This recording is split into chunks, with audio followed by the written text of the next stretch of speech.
rigorous viewings and reviewings of the first two movies in the How to Train Your Dragon series, I have come across the realization that the two movies have really no middle plot. To make my point, in the first events of the second movie, all of the dragon riders say their dragon's name at least once throughout the dragon race. As an avid viewer of the How to Train Your Dragon franchise, as well as a fanfiction writer, it hadn't dawned on me that some of the viewers don't even know the dragons' names.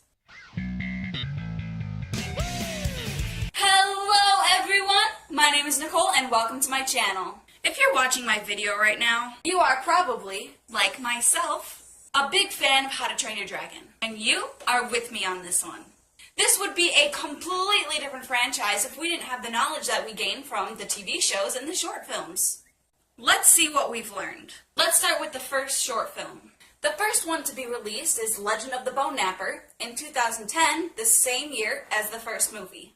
In this movie, we get to see a little bit more team bonding with the teens, as well as how they have grown closer as a group since the events of the first movie. We are also given a look into Gobber's character and how he is an important character in the franchise. Next, we have The Book of Dragons, released in 2011.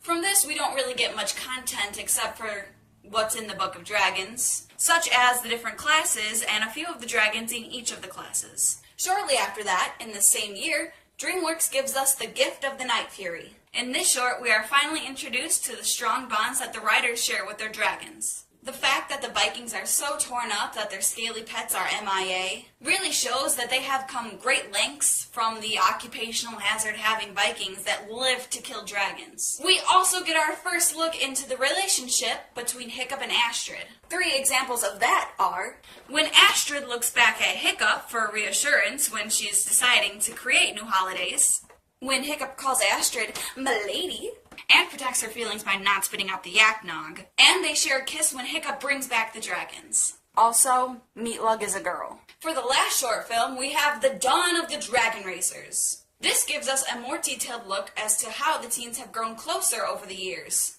It also emphasizes the competitiveness between Hiccup and Snotlout. Now, that still leaves a lot open for discovery by the television series. Starting in 2012 and recently ending in 2018, we are shown all the events, starting from the end of the first movie up until almost the very beginning of the second movie. So let's take a look at what we understand better because of the TV shows. Well, for starters, the writers spent a lot of time during the TV show discovering and searching for new islands. That gives a lot more meaning to what happens in the first few moments of the second movie. Hiccup isn't charting out Itchy Armpit just to have fun. This is something that he does regularly throughout the 4-year gap between the movies.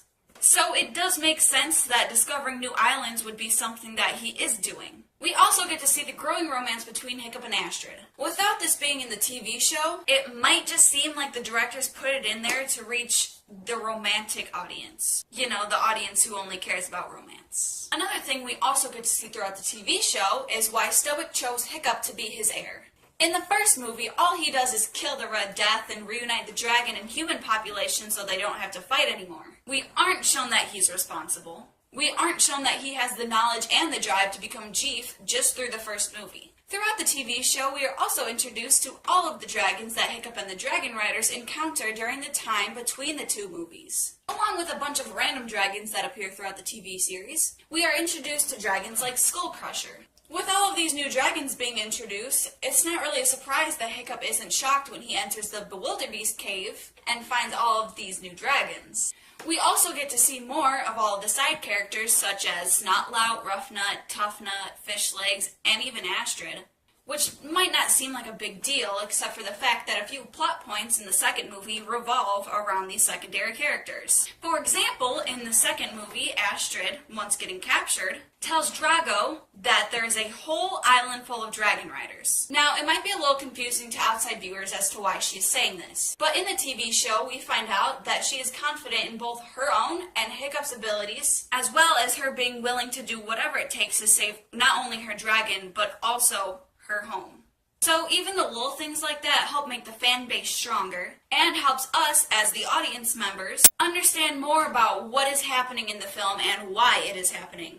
I do believe that DreamWorks did a really good job when they decided to put out these TV shows. It really helped grow the audience and it made us all hyped for these movies. So yeah, without the TV shows or the short films, I feel like the movies might not be able to go that much in depth as it does. So that's it for today's video. I hope you enjoyed because I really enjoyed making it.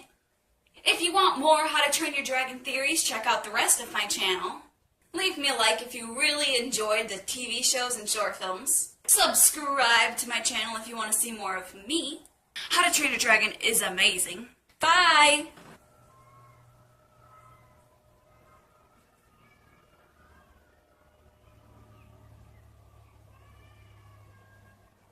Can you guys hear that? Cause like, that's a little baby crying while I'm trying to make my video.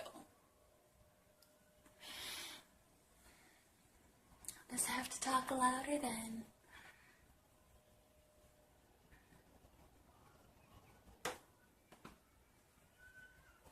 I can't. It's too loud.